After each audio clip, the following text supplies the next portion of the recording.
J. Henry Bostwick, Sir Kendall Isaacs, Sir Cecil Wallace Whitfield, Hubert Ingram, Tommy Turnquest, and Dr. Hubert Minnis, all leaders of the Free National Movement.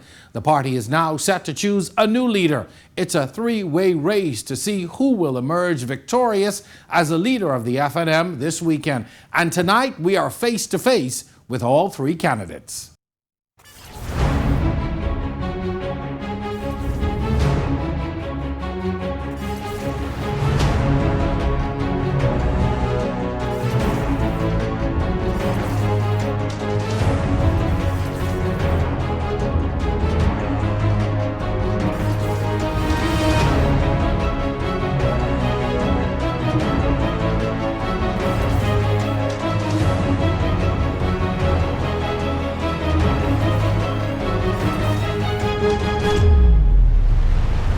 While a national election chooses the ruling party and ultimately the Prime Minister, the position of a party leader begins as an internal party decision.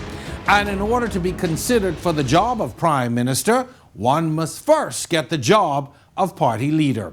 Hello and welcome to On the Record. I'm your host, Jerome Sawyer. The September defeat of the Free National Movement was not just the end of the party's term in government, it automatically triggered calls for an end to the leadership of now former Prime Minister Dr. Hubert Minnis. Eventually, Dr. Minnis bowed under the pressure, announcing a special leadership convention and confirming that he would not seek re-election as opposition leader. All three men, all Grand Bahama members of Parliament, have since announced their candidacy for leader: Iram Lewis, Kwesi Thompson, and Michael Pintard. Tonight, On the Record, we sit with all three candidates for equal amounts of time to discuss their platforms, plans for the party, and vision for the future. Our discussion begins on the other side of this break.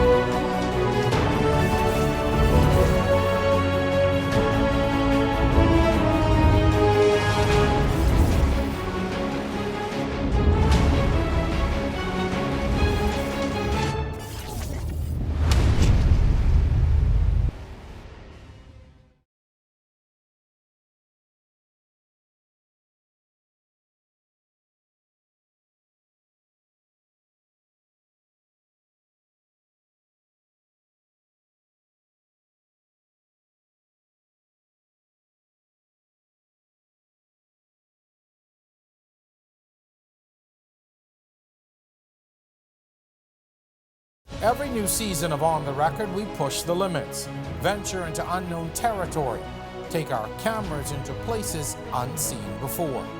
We share the stories and experiences that affect us all. And now it's time for Season 5. On the Record, Thursdays at 8 p.m. on RTV, cable channel 212, and streaming live on Facebook.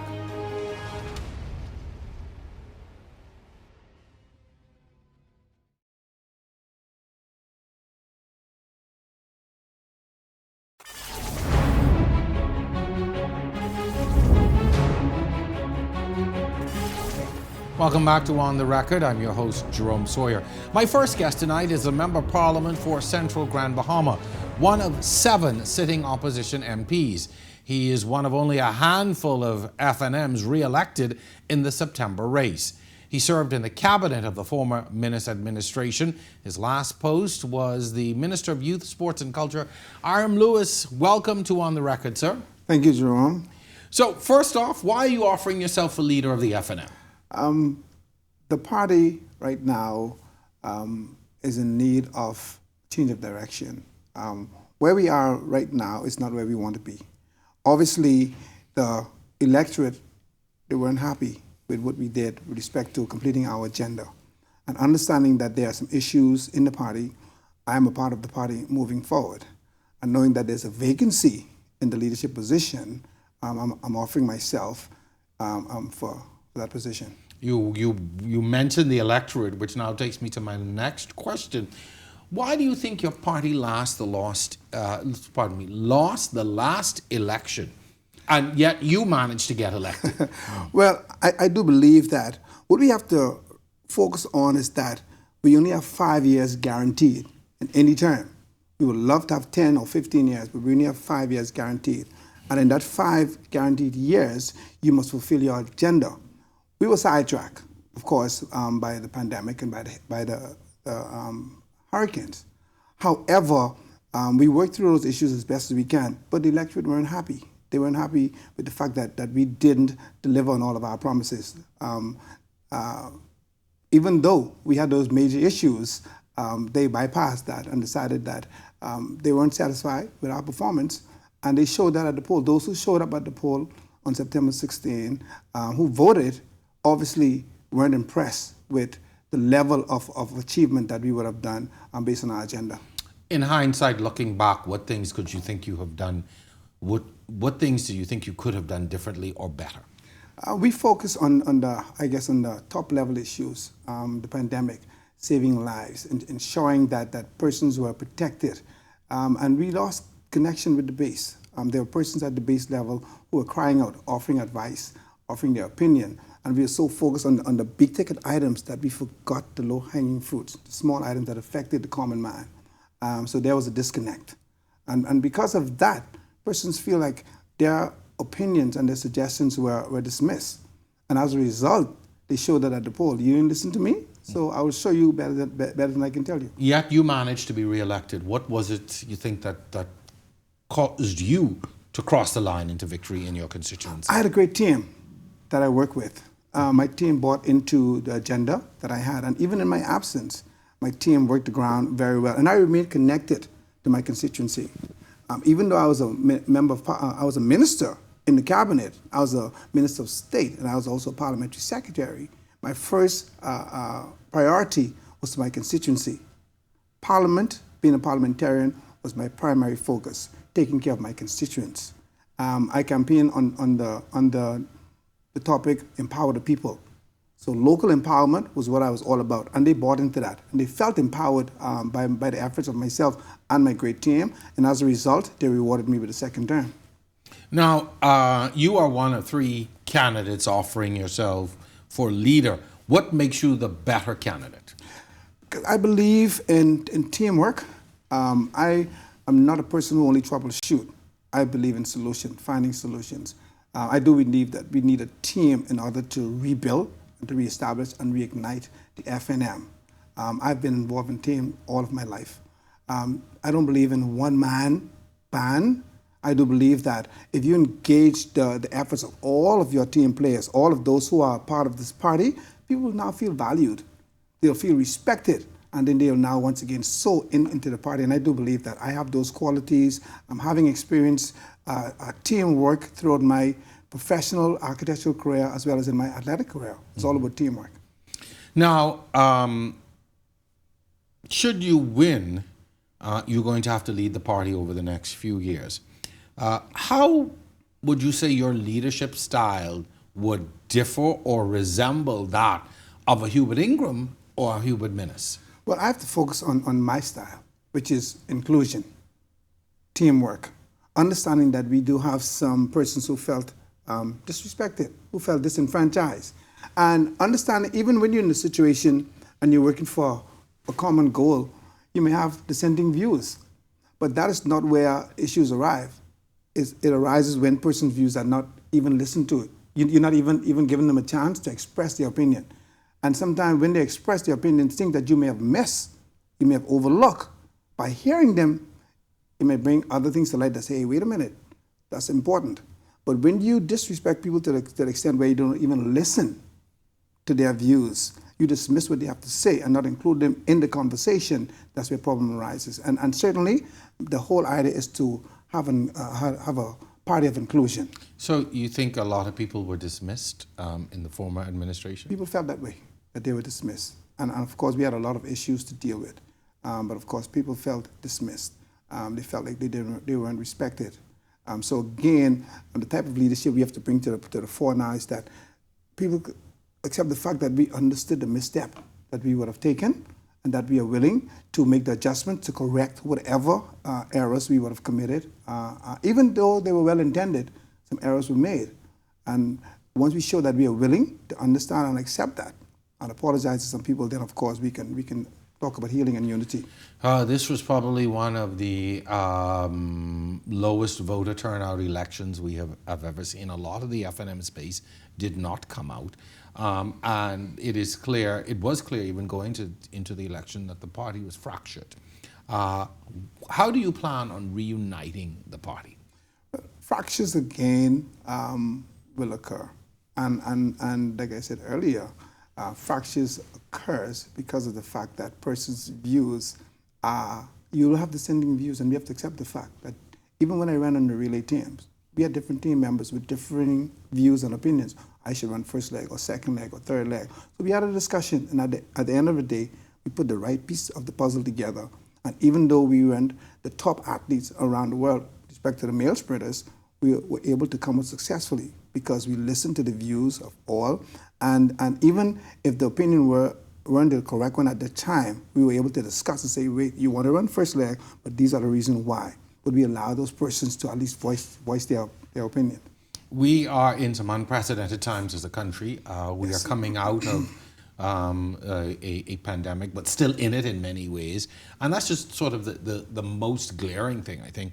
But what do you see as some of the greatest challenges facing our country right now because of COVID and so many other things? You hit the nail on the head. The most outstanding challenge right now is indeed the pandemic. The COVID-19 is here to stay. That's here for a long time. We would have loved for it to be a year or whatever and move on. COVID is here. So managing the pandemic, and here's where the challenge lies. Protecting lives and protecting livelihood. How do you create the balance? So we have to understand that while we're protecting lives, people would like to get back to a way of normalcy. They need to go back to work. They need to be able to generate income. They need to be able to protect themselves or take care of themselves and their family. So again, creating that balance between saving lives and saving livelihood is very important. Having the economic stimulus in this country, having investors come in on a consistent basis, creating opportunities for Bahamian entrepreneurs to start up new business, to expand on existing businesses, and to get those who are going to enter the job market to be ready for now jobs and jobs of the future. You said among other challenges that we are faced with respect to the challenges that I see in recent times, violent crimes against women and children. Mm-hmm. That's a major challenge. We must accept the fact that we have an issue that we must deal with. Women are at a serious crossroad right now where they are disrespected. We need to change some of the things the behavior that we consider to be normal. There's no such thing as innocent flirting. There's no such thing as making this pass. And the thing is, when a male, it is very wrong if a male makes an advance to a female and he's rejected. That doesn't give you a free pass now to become violent or become verbally abusive against children. We as men are created to protect. They're supposed to run into our arms for protection. And here it is, we are the perps. We have an issue. And we must put policy in place where women and children have redress, where they can now go and those persons who have committed those crimes can be adequately punished. And we move away from this disgusting behavior of crimes against women and children. Our country continues to be a house divided politically. If elected as the opposition leader, how would you work to change that? And I ask that question because a lot of times we can't move forward with many things in this country because of politics. So if elected, how would you begin to change that? I have no problems with bipartisan. I have no issue with that. As I sit in Parliament and I look across the halls of Parliament, the first thing I see is an elected member of Parliament, someone that the people put there to represent their interests and to represent their communities. So again, working at the level where we're looking at the common national interests, I'm wide open to working with the governing party. Being friendly with them and working with them doesn't give them a free pass not to abuse the system. However, whenever they are going off track, it is up to us, the opposition. We have a powerful seven. We call ourselves the Magnificent Seven. We are there to hold their feet to the fire. But the first priority one, is to ensure that we are all working together for the best interest of the Bahamian people. And once we stay focused on that, I believe we have a better country because a successful government, not a PRP government or FNM government, a successful government equals a successful Bahamas. If elected in the upcoming convention, what will your role in the party and in Parliament be? What would you see as your role? The party, first of all, reuniting the party. All of those persons who would have felt disenfranchised, reaching out and embracing them, apologizing, finding out exactly why they didn't show up. And two important components of our party, the Youth Association, our TYA, giving them a seat at the table. Not only a seat at the table, but where we listen to them. Long gone are the days when we say children are to be seen and not heard. They do have valuable input. We need to give them a seat at the table. And when I was nominated, someone from the Torchbearers Youth Association signed my nomination form. I'm serious about youth empowerment. Secondly, our Women's Association, giving them a seat at the table because women are so strong and smart. So the second person to sign my nomination form was a woman. So I had a woman, someone from the Women's Association and someone from the Torchbearers Association to sign my form to nominate me because I'm serious about giving them a seat at the table and hearing what they have to say as a way of rebuilding our party. As a member of the opposition, I always say that opposition politics is always more exciting because you get to challenge so much. But people always criticize opposition parties for challenging for the sake of challenging and not providing any real answers. Are you concerned about that? And how do you plan, I guess we would have partially addressed it, but how do you plan to sort of move beyond just the opposing just for opposing sake? No, I don't believe in opposing just for opposing sake. If the governing party is off track, then yes, of course, we have to hold their feet to the fire. But while holding their feet to the fire, as an opposition, we must also come up with viable options, alternative options of governance. And do not let the fact that we're working in a bipartisan relationship cause them to drop their guard and say, hey, they're friendly with us, so we have a free fall. No, that's not a free pass to abuse the Bahamian public. I intend to work ensure that our party is strong.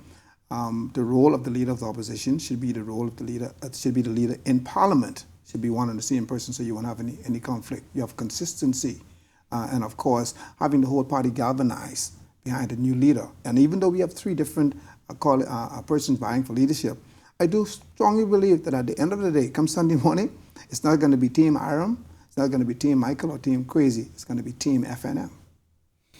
Final question. While only eligible party members have an opportunity to vote to choose the leader, the wider Bahamian populace is watching this race.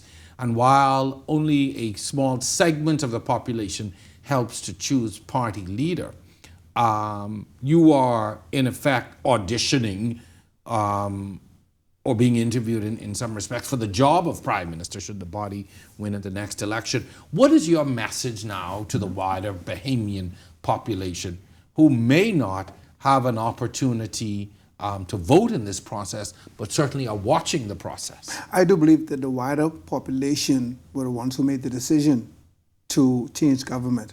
So the message must be given to the wider population.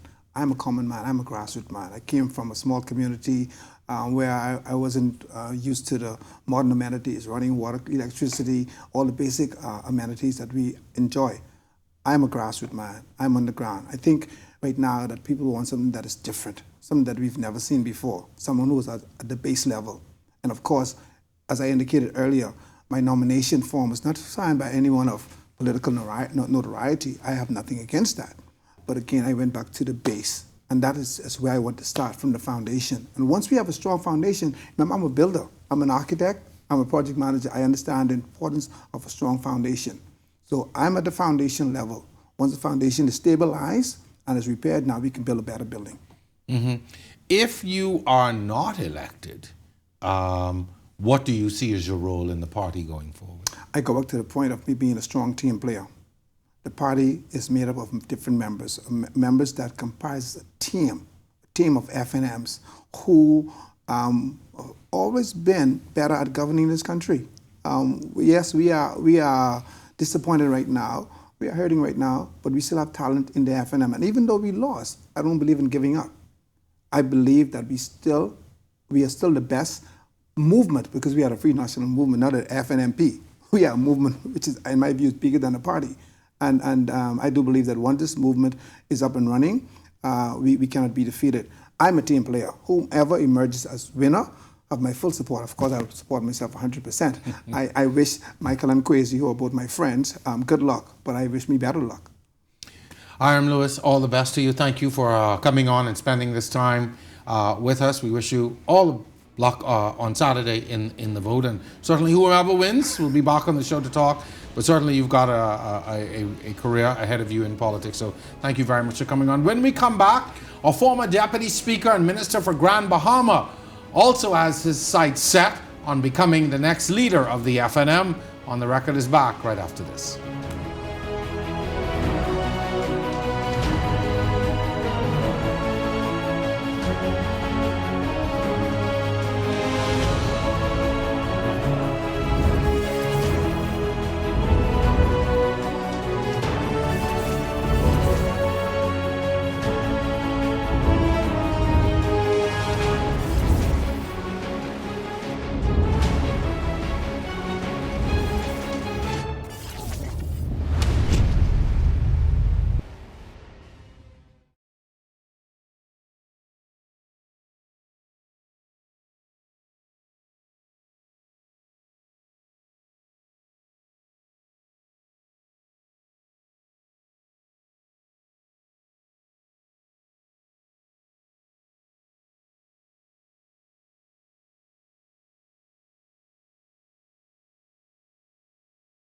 Every new season of On the Record, we push the limits, venture into unknown territory, take our cameras into places unseen before.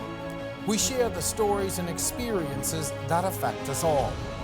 And now it's time for Season 5. On the Record, Thursdays at 8 p.m. on RTV, cable channel 212, and streaming live on Facebook.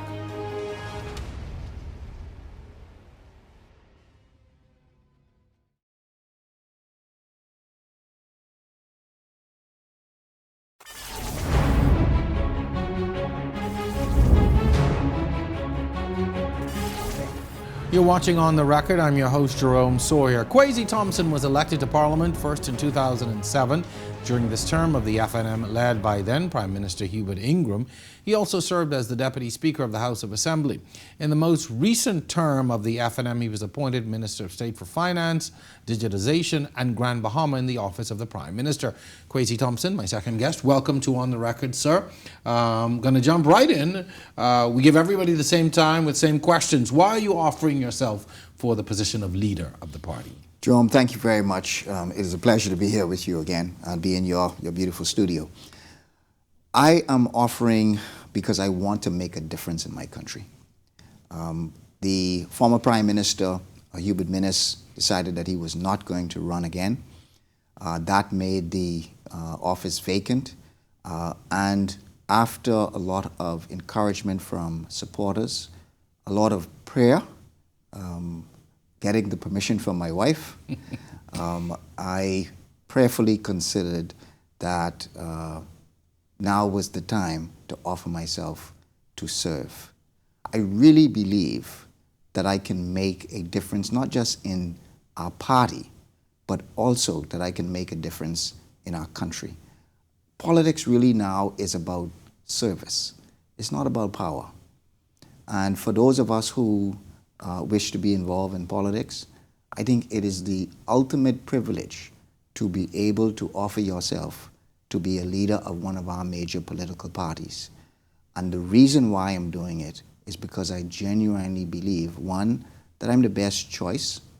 We also have two other very good, capable candidates. I call them my political brothers. And the wonderful thing is that we are going to have a leader from Grand Bahama, regardless of the result. I call them my political brothers. They are all capable. But I do believe that I'm the best choice and believe that I have a vision for the party to move the party forward. You certainly laid the groundwork for all of my other questions. But before we get to that, one of the reasons you find yourself and the party finds themselves in this position is that you lost the election. Absolutely. looking back, why do you think your party lost the election? And the caveat, you were able to get elected. Well, I think we lost the election for a number of reasons. But the main reason is our supporters just did not come out to the polls. And I think the results are that a lot of Bahamians just did not come out to vote. And a lot of Bahamians, for a number of reasons, felt discouraged and just simply did not want to be a part of this process. We lost as a result of that. We made a number of mistakes. And I believe that there has to be a formal assessment done so that we really can get the data and the information. But I believe we have a pretty good idea as to why we lost. And what would you say that idea is? I think we needed to listen more to the public. I believe we had two major catastrophic events that we had to deal with. A lot of the plans that we wanted to put forward, we were not able to complete. Having to focus on Hurricane Dorian, having to focus on COVID. But we could have done a better job, I believe, in listening to the public. I think, again, I like to try and focus on us moving forward. And that's one of the things that we need to bring to our party, is we need to focus on not just why we lost, but we need to focus on how is it that we need to re-energize and reignite our party to get ready for the future. You were, though, able to get elected to a seat that was previously held by an F&M colleague. What do you think did it for you that you were able to make it across the line to victory? Well, I got to give God thanks for again having another opportunity to serve. But it took a lot of hard work. It took a lot of teamwork. It also took focusing on service as opposed to focusing on somebody's vote. So when we went out and we touched persons in East Grand Bahama, a lot of persons in East Grand Bahama were still suffering from Hurricane Dorian, still needed repairs, they still were suffering from the effects of COVID. And so we had to pivot from, can I get your vote, to how can I serve, how can I help, how can I make things better. And I believe that resonated with a lot of the voters. And so we're very thankful that we were able to hold on to East Grand Bahama. What makes you the better candidate over the other two gentlemen?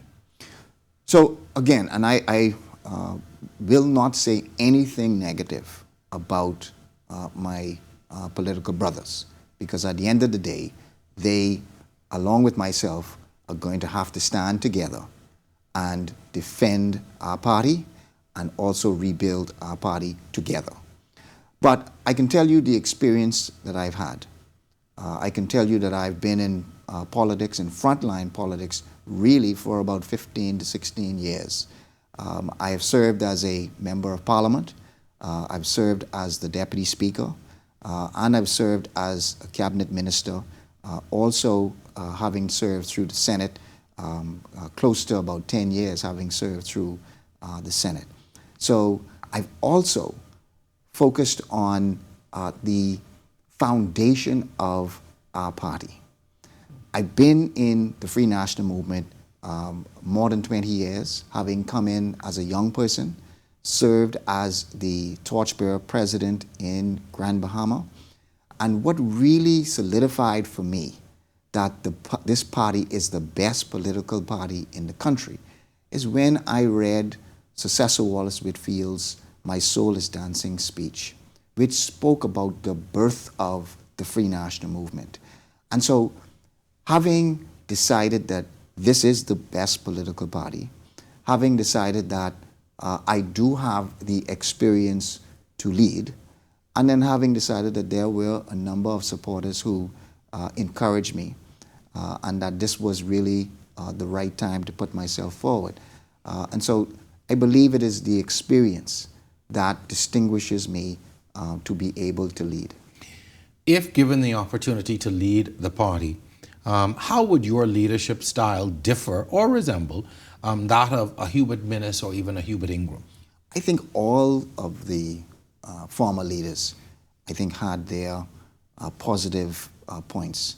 I mean, the reality is they were able to lead the party and they were able to lead us to an election. And so all of them, I believe, have positive points. But Kwesi Thompson is Kwesi Thompson. And my leadership style is my leadership style. My leadership style is more consultative, reaching consensus, listening, and then after having assessed the situation and having had the best information, that really is my leadership style. What I'm not intimidated by is having other smart people in the room. I do not have to be the smartest in the room.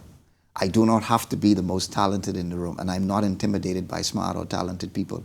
In fact, I believe it is the smart thing to ensure that you have other smart people in the room to make us all better and to make us all look better. But one thing that we also have to do is to learn from the mistakes of the past. And one of the things that we have to learn from is we have to listen to our people. And listening to them also means acting on behalf of them after we've consulted with them. Now, after any election loss, a party really is at ground zero in many respects. One of the issues facing the FNM even going into the election was this disunity and the fracturing of the party. If given the opportunity, how do you plan on reuniting the party? Unity is key for us. My vision plan speaks of uniting the party. I think anybody who wants to lead has to have a vision as to where they want to take the party. And my key point was unity. Two things I think we have to do to achieve unity. One is go back to the principles of why we became FNM to begin with. Focus on principles as opposed to people. People sometimes divide us, meaning I'm a supporter of this leader, I'm a supporter of that leader. That divides us sometimes. But if we all focus on the principles are the things that unite us. So for example, you might have 3 different former leaders. They all had their own persons who were had allegiance to them. But those leaders believed in the same principles. And so if we put principles before people, I believe that's one way to unite us. The second thing that we have to do, and the leader has to do this, it is his responsibility to reach out to all of those different factions and all of those different parts and say to them, I want you to be a part of what we are doing moving forward. That is the leader's responsibility to reach out. If people do not want to work with you, then it is their choice. But as far as the leader is concerned, he must extend his hand out to ensure that they come in and that they have a place at the table. Let's talk now on a national level. What do you see as some of the greatest challenges facing our country? I mean, we can't get around the pandemic that we find ourselves in and trying to get out of. But, even in addition to that, what do you see as some of the greatest challenges? Most certainly, the pandemic is still one of the biggest challenges that we have. And us getting out of this pandemic, really, the pandemic has affected so many different parts of our country. That is why the pandemic still is our major issue. The economy is also a huge part and a huge challenge. Dorian caused us a severe challenge. The COVID caused us severe challenge. And so our recovery from those things is extremely important. Ensuring that we provide opportunities for our businesses, ensuring that we provide more employment for our people, those are major challenges that we must address. This government, the former government, also had a number of initiatives when it comes to the economy, when it comes to tax breaks for those persons, for the small businesses, ensuring that we help those small businesses and then take care of the most vulnerable at the same time. We have to continue to push those and focus that. Digitization and technology is the future for our country. I still believe that technology can be the third pillar of our economy, and that can distinguish us from the rest of the world. We have the potential to do it. We have the talent to do it. We just need the political will to continue to move that initiative forward. The reality is that our country continues to be a house divided along political lines. Every time there is a change in government, so many things change, and sometimes I think even to the detriment of country. If elected as the opposition leader now, how would you work to begin to change that? Yeah. Opposition is, again, very important to our democracy. and I believe we have to bring to our free national movement when it comes to opposition, is that there are seasons in everybody's life and seasons in every organization. Our season right now is to be in opposition, but that does not mean that our mission to make a difference and to serve changes. It just means that you have a different mechanism of doing it. And so our goal is still to make a difference in the lives of Bahamians. It is still to make things better for Bahamians, but it is using the mechanism of being in opposition. Now, how do we do that? We do that by ensuring that first, we hold the government to account for all of the promises that they made, and that we create a strong opposition to hold them to account. But what it also means that we must do is make a valuable contribution to the betterment of our country as opposition. It also means that we must agree to those things and not oppose for opposing's sake, but we agree to those things that will push our country forward, and that we also offer a hand of help and offer a hand of encouragement to the government, because if they do well, the entire country does well. But we also have to show that we are the best choice when it comes to governing our country. So we have to be able to provide that very strong opposition and also assist where we can. As opposition, we also must be on the ground, and we also must ensure that we show the public that we care about them, even in opposition, and that we are prepared to serve them even in opposition. Focus on service, that's one of the things we have to do. So while only eligible party members will vote to choose the leader, the leader of the opposition is in many respects interviewing for the job of Prime Minister one day. What is your message to the wider Bahamian population who do not and will not have a hand in choosing the leader of the party, but certainly are going to be watching? What is your message to the Bahamian public? I think the message is that we need to do politics differently. The message really is that the old way of doing politics, I believe, Bahamians have rejected. Where we are is evidence of the fact that they've rejected it.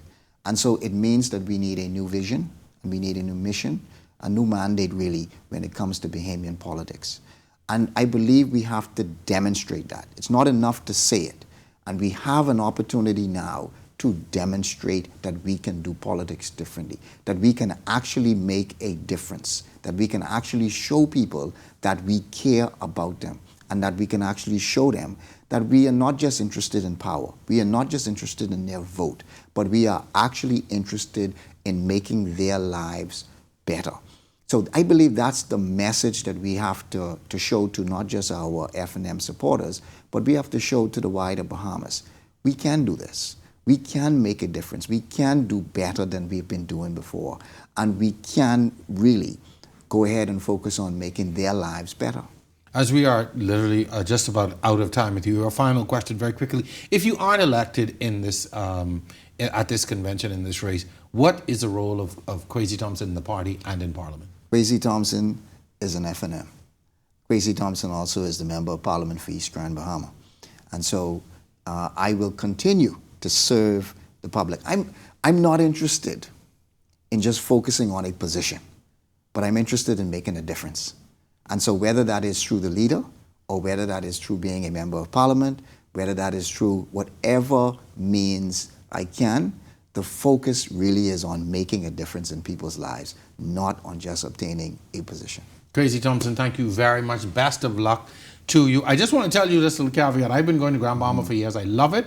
But East Grand Bahama is becoming one of my favorite places. I just want to tell you that. I spent a lot of time there after Dorian, and it's really becoming one of my favorite places. Can I say it is already my favorite place? I got it. So, best of luck to you. Thank you so very much for stopping by. Folks, when we come back, our final candidate was also re-elected in the September election, but also served twice as a senator. Stay with us. We're back right after this.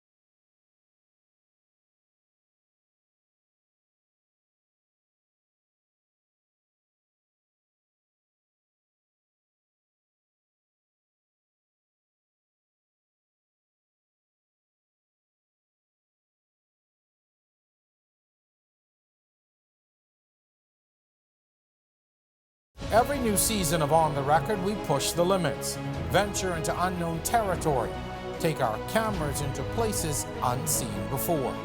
We share the stories and experiences that affect us all. And now it's time for Season 5. On the Record, Thursdays at 8 p.m. on RTV, cable channel 212, and streaming live on Facebook.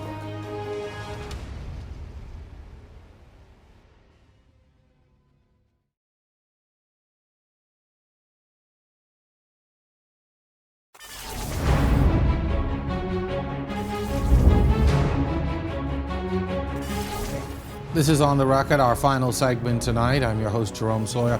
Michael Pintard has been the Member of Parliament for Marco City for 2 consecutive terms, having been first elected in 2017. Prior to that, he had 2 Senate appointments starting in 2018. He also held 2 cabinet posts in the last government. The most recent was the Minister of Agriculture and Marine Resources from 2018. Michael Pintard, welcome, sir, to On the Record. As with the 2 previous candidates vying for leader, we have the same time slot, same questions. First out the box, why are you offering yourself for the position of leader? The party is at a very critical juncture, and there's a need for unification between the various factions within the Free National Movement. There is a need for us to energize a base that in large measure stayed at home. And there's a need to appeal to Bahamians of different political persuasions that so that they can join the Free National Movement or align their interests with ours at the time of election. And out of those persons who are left standing, I believe that I have the right skill set, temperament, and historical relationships across this country that would allow me to accomplish that. We are here on the eve of this special election because the party lost. You are, the outgoing leaders indicated he will not be offering himself. But why do you think your party lost the last election, but yet you managed to hold on to your seat? I believe whenever government does not make a connection with the population on the big issues that affect them, people express dissatisfaction. Free National Movement supporters, unlike Progressive Liberal Party supporters, stay home when they are disaffected with governance or the leadership. Progressive Liberal Party supporters, when they're upset with their organization, they vote for the opposition. And so I believe that we need to strike a chord once again. We need to reconnect with our population. What are the issues that are important for them? How are they going to achieve their aspirations and dreams for themselves and their children? And when our supporters connect with us on those levels, they give us a shot. If you could, though, sort of encapsulate for us, identify some key things that caused that loss. I think, one, the Bahamian people want leadership that is really humble. Leadership that's going to talk with them in a manner that really they can identify the fact that we care about them, we love them. Whatever we're doing, even if we're serving you a bitter pill, it's because we absolutely care about you. The second thing is persons want us to solve some of the big issues that have been affecting them over time. And unfortunately, successive administrations have kicked some cans down the road. And I believe the patience of our population has worn thin. Of course, we had Dorian, we had COVID, we're still in the midst of it, and the population would hold responsible the government that is in power for slowness of recovery, for the inability to move freely, for loss of income. Rightly or wrongly, we've been held responsible for that. And we have not effectively communicated why, for example, we have done some of the things that we have done, even when we've done wonderful things, and we've done quite a few things that I believe will pay dividends for the Bahamian population. And so our communication with the public has not been what it ought to be. Second part of that question was the reason that you were able to retain your seat when your party lost. I believe, aside from just the grace of God and an incredible team, we appealed to all residents of Marco City. We made sure that FNMs who were not treated fairly historically, that they got opportunities that previously were not available to them. But we also made supporters of the Progressive Liberal Party and others feel comfortable. They had no doubt that we cared about them. We believe that we ought to serve every Bahamian. So if you need assistance with a food voucher, we're here. If you need purchase orders to get hurricane supplies, to repair your home, to return to a life of normalcy, our team cared. And so I believe that while the wave occurred, persons were prepared once again to give us a victory in all 15 polling divisions with the highest margin of victory of all 7 seats that we would have retained. What makes you the better candidate of the three offering for leader? I mean, I certainly have more experience. Now, let me be clear. I believe the Free National Movement has a deep bench, and my colleagues who are running in this race, I believe that they would do a wonderful job running our organization and ultimately managing the affairs of the country. At this juncture, we need someone in the chair who has experience, who's fearless and relentless, and in the House of Assembly will be able to constructively engage with the government, but at the same time will take them to task when it is necessary. I also believe that I have a unique set of skills that will be able to bring different factions together. I've been chairman of this party, so I've had the opportunity to manage the various groups that make up the Free National Movement, and I did that with fairness, and the associations were all working and holding the elections, creating a ground game where the candidates who came in or were making meaningful connections with constituents. And again, in this race, I'm the only person who would have had that breadth of experience having done that.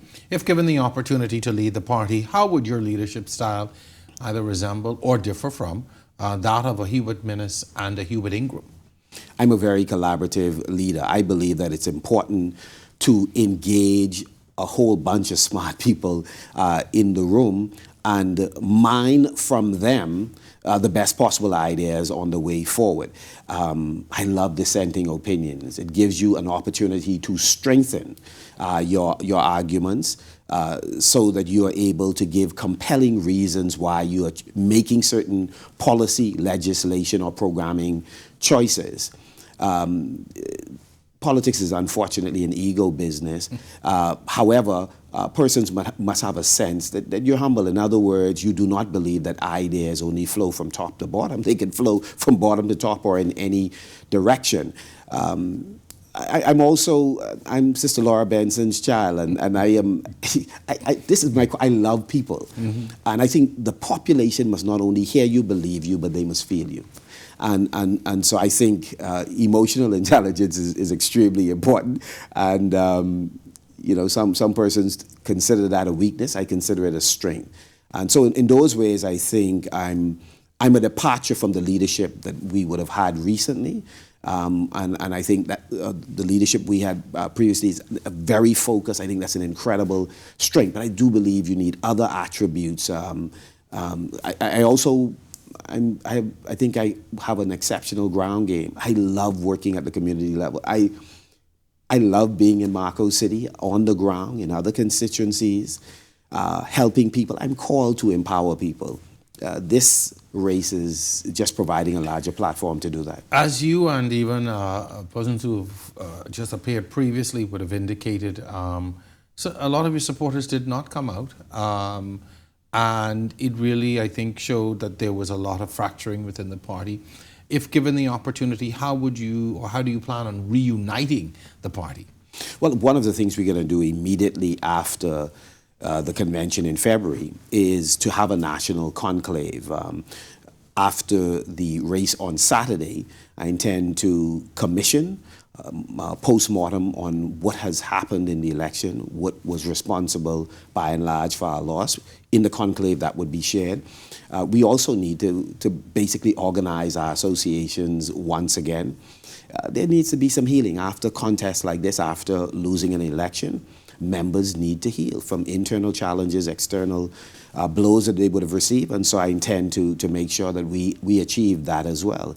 One of the things we need to do is we need some homecomings, to go to every constituency in the Bahamas and have candid conversations with Free National Movement supporters, those that came and voted, and those that stayed home, and others who are prepared to give us consideration. I believe those kinds of things will allow us to hear and feel our people and address those concerns fairly quickly, so that once again they're ready to roll. What do you see as some of the greatest challenges facing our country? Obviously, COVID is, the one central global issue that's affecting every country. The Bahamas is no exception. But in addition to that, what do you see as some of the major challenges that our country is facing right now? Well, I want to begin with where you left off, and that is COVID is very critical. The administration in place today must move aggressively with a vaccination campaign. They must lead by example. Spokespersons who are themselves not vaccinated do not have the moral authority to really convince many persons to get vaccinated. And in doing it, you can't bully a population. You're dealing with adults who have a right to make choices, but that's extremely important. Aside from the health challenges that we are facing based on COVID, we have to fix the healthcare system in general. Many of our citizens are dying from non-communicable diseases and other ailments, and we have to set as a priority fixing the health infrastructure and ecosystem. We also have a very serious challenge in terms of diversification of the economy.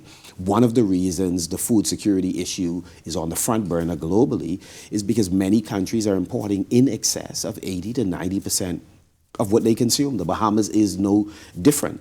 We can achieve over the next 2.5 years somewhere in the vicinity of $200 million worth of saving if we step up our food security program, and we can grow that number. Our food bill is $1 billion. And that's just agriculture. Manufacturing is critical because, again, we are importing in excess of 95% of everything that we consume. So there's a potential bonanza in having a leader and a cabinet that is focused on other areas of economic development. And quite frankly, we have intellectually surrendered to the twin engines of development in tourism and financial services, notwithstanding the challenges that they're facing. And then finally, the energy cost is exceptionally high in the Bahamas, both in Grand Bahama as well as in the rest of the Bahamas. And so looking at a program of introducing a greater percentage of renewables is extremely important. Our country, like so many, is a house divided when it comes to politics and operating along political lines. And, from where I sit many times, I think it stifles our growth in many instances. If elected as leader, how would you begin to work to change that? Again, I'll continue to do what we're doing in Marcos City. We've developed a reputation in the country as a constituency that looks out for all Bahamians. And when I make contributions in the House of the Assembly, while I stand firmly on the premise that the FNM is the best vehicle for national development, I believe that you have to constructively engage across the political divide in terms of helping come up with sensible, useful legislation, policies, and programs. So I'll continue that work. I think Shannon Dawn has done a wonderful job in St. Barnabas as well. So I believe that we need to pivot in the way in which we approach politics in the Bahamas. Interesting. While only eligible party members select the leader, as I have said previously, the leader of the opposition in many instances is interviewing for the job of prime minister. While only a small segment of the population will elect the leader of the party, this is a race and an outcome that the entire country will be watching. What is your message to the wider Bahamian populace who may not have a hand in choosing the leader, but certainly will be watching the events of the convention and beyond that? Again, I think we addressed it in the last segment, and that is the tribalism that exists in Bahamian politics and the way in which we deal with each other, particularly after the change of government. Unfortunately, it affects our development. Governments are continuous. What we are witnessing right now is many ministries are beginning to release Bahamians who have been issued a letter to indicate that they're on the pathway for permanent and pensionable. Yet there are some folks that are home expecting to go back to work because they went through the appropriate process And unfortunately, somebody is determined that they're going to send them home because they possibly represent another organization. Governments are continuous, and so we have to discontinue the kind of tribalism that permit one set of Bahamians to eat and another set of Bahamian to struggle to be enfranchised. I think the second thing that is extremely important is that we have to lower the temperature in our politics. There's entirely too much venom that's injected in our discourse, and we need to tone that down so we can come up with sensible solutions, because much of the challenges we face are bigger than any one political organization. Poverty, fighting various health challenges that we face. All of these require a collaborative approach to solving. Finally, if you are not elected in that special convention, what will the role of Michael Pintard be within the party and even in Parliament? I'll continue to set an example of what members of Parliament ought to be doing on the ground, and that is empowering residents, helping them reach their dreams, advocating for a greater ease of doing business. Because the truth is, the persons that's the glue for this country, that's making it rain, in other words, generating revenue for this country, are in the private sector. They're members of civil society. Our role as policymakers is to facilitate their success. And so I'll continue to do that work. And in other words, I think that the footprint of politicians is too large. The voice is too large. We have the collective genius of Bahamians is what has kept us, even where there were missteps in Parliament. And so we have to find ways to facilitate the brilliant men and women, young men and women throughout this country who have wonderful ideas on how we ought to develop and grow as a nation. And if I'm not successful, I have more time on my hand to focus on getting that job done. I'm an advocate for people who often don't have a voice, and on the ground level, I'm helping to roll back the cynicism that policymakers do not care enough and do not dedicate time and energy enough to helping to transform people's lives. Michael Pintard, all the best to you. Best of luck in the race and in your continued political career. Thank you for stopping by and being a part of this discussion. I know you wanted a debate. Next up. Thanks for having me. That's gonna do it for tonight's show, folks. Thank you to all three of my guests for coming on tonight. Of course, to my production and technical staff, and to you, of course, audience. We'll see you again next week, same time, same place, right here on The Record. Thank you.